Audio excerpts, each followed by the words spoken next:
Hi everyone, welcome to week 19. I hope that you had a safe, locked holidays with your loved one. And to start this first video, I will just come back on the piece of work I had given on week 16. So let's start. Donc j'avais donné une fiche explicative sur comment est-ce qu'on dit l'heure en anglais et il y avait une petite activité sur la fiche à faire pour moi en ligne. The live worksheet. Donc, je veux m'assurer que tout le monde a bien compris comment on dit l'heure. C'est très important de maîtriser cette base pour pouvoir avancer par la suite. Allez, let's go. Donc, ici, tu as ta face de l'horloge et tu vois qu'elle est divisée en deux. À droite, dans la partie jaune, tu vas voir c'est écrit la préposition past. Et à gauche, tu as la préposition couleur vert où c'est écrit to. Je vais expliquer après pourquoi la préposition past à droite et pourquoi to à gauche. Premièrement, le mot o'clock que tu vois juste là au-dessus, c'est pour désigner les heures piles. Par exemple, si tu veux dire 2 heures, tu vas dire 2 o'clock. Tu veux dire 4 heures, tu vas dire 4 o'clock. Tu veux dire 9 heures, tu vas dire 9 o'clock. D'accord? Maintenant, comment j'utilise cette préposition qu'on voit à droite, past, et la préposition qu'on voit à gauche, to, pour dire l'heure. Juste avant de t'expliquer cela, en anglais, il y a deux façons de dire l'heure. La première façon, plus simple, c'est tu vas dire l'heure de la petite aiguille d'abord, et après, tu vas dire les minutes, c'est-à-dire tu vas dire l'heure et les minutes. Par exemple, s'il est 2h10, tu vas dire it's 2:10. S'il est 2h30, tu vas dire it's 2:30. S'il est 16h15, tu vas dire it's 4:15 p.m. Je vais vous expliquer après plus en détail. Ça, c'est la première façon, plus simple, couramment utilisée. Mais la deuxième façon, c'est on utilise ces prépositions past et to que tu as devant toi. Il faut connaître les deux. C'est comme en français, des fois tu dis 2h30, des fois tu dis 2h30. Bah, en anglais aussi, on a les mêmes expressions qu'il faut connaître pour pouvoir dialoguer aisément avec un natif. Donc, par exemple, ici, quand tu as past, c'est-à-dire, tu vas dire combien de minutes vient de passer après l'heure que je viens de voir. Je redis. Quand comment s'appelle? Quand l'aiguille de la minute est ici à droite, tu vas t'intéresser à combien de minutes vient de dépasser l'heure actuelle. Par exemple, s'il est 2h10, tout à l'heure là, je t'avais dit que tu peux dire 2:10. Mais deuxième façon de le dire en utilisant ici past, tu vas dire 10 past 2. Tu entends? Je dis combien de minutes vient de dépasser 2 heures? 2h10. Donc 10 past 2. Je veux dire ça fait 10 minutes depuis 2 heures. Si je veux dire par exemple 2h20, alors tu vas dire comment? En utilisant past ici? Et oui, tu vas dire 20 past 2. Donc, ça fait 20 minutes depuis que c'était 2 heures. 20 minutes est passé depuis 2 heures. 2:20 ou 20 past 2.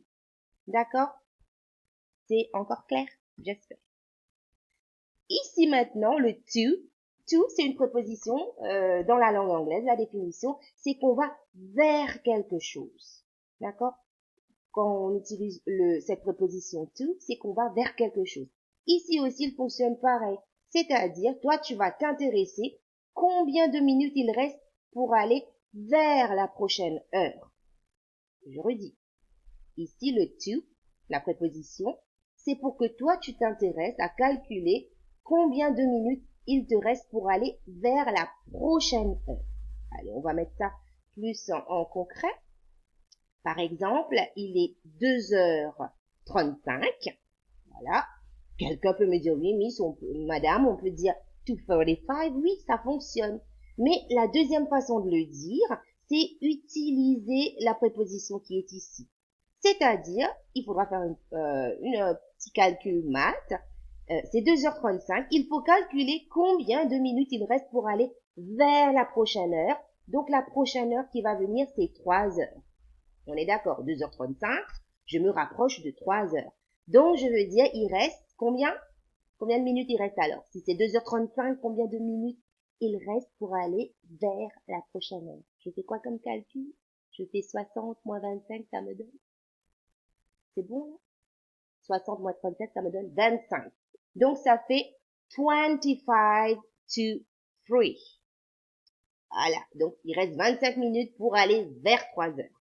So, 25 to 3. Pareil, si par exemple, il est 2h50. 2h50, il est ici. Et vous voyez avec l'image que j'ai, il vous a déjà calculé. 2h50, il reste 10 minutes pour aller vers 3 heures. Donc, on va dire 10 to 3. Voilà, c'est tout simple. Ce que tu dois retenir, si tu veux utiliser cette façon de dire l'heure, past to, quand tu es ici, l'aiguille qui lit les minutes est ici à droite. Pour utiliser ça, tu vas dire, regarder combien de minutes viennent quitter l'heure précédente. D'accord? Et quand tu es à gauche, tu dois calculer combien de minutes il reste pour aller vers la prochaine heure. Voilà. Ça, c'est la première partie. Maintenant, ce qui m'intéresse, c'est comme vous avez la demi-heure, vous avez le quart d'heure. Donc, on va voir comment on dit ça. Par exemple, tu veux dire 2h15. Première façon très simple à dire, tu vas dire 2:15, 2h15 ici. Et on a l'expression, par exemple, en français, tu vas dire 2h15. En anglais aussi, ça existe. 2h15, on va dire quarter. Voilà l'expression correspondante à écart en français. Tu vas dire quarter past 2. Il faut dire 2h15, 2h15. D'accord? Ah, je suis désolée, ça a bougé. Voilà. Ici, pour dire la demi-heure, comme on avait vu, 2h30 ou 2h30. Demi, on utilise ce mot ici, half. Donc, tu vas dire quoi pour 2h30? Half past 2. Tu vois bien, 2h30, 2h30 ici, il fonctionne avec, comment t'appelles, avec le cadran, pardon. Non, je dis n'importe quoi. La partie droite où il y a past. On peut pas dire 30 to 3. Non. Ça ne fonctionne pas. C'est une exception. C'est comme ça. Donc, 2h30, 2h30, tu vas dire half past 2. Pareil, 3h moins le quart, veut dire reste 15 minutes, 2h45, pardon, 3h moins le quart. Voilà, c'est quarter to 3.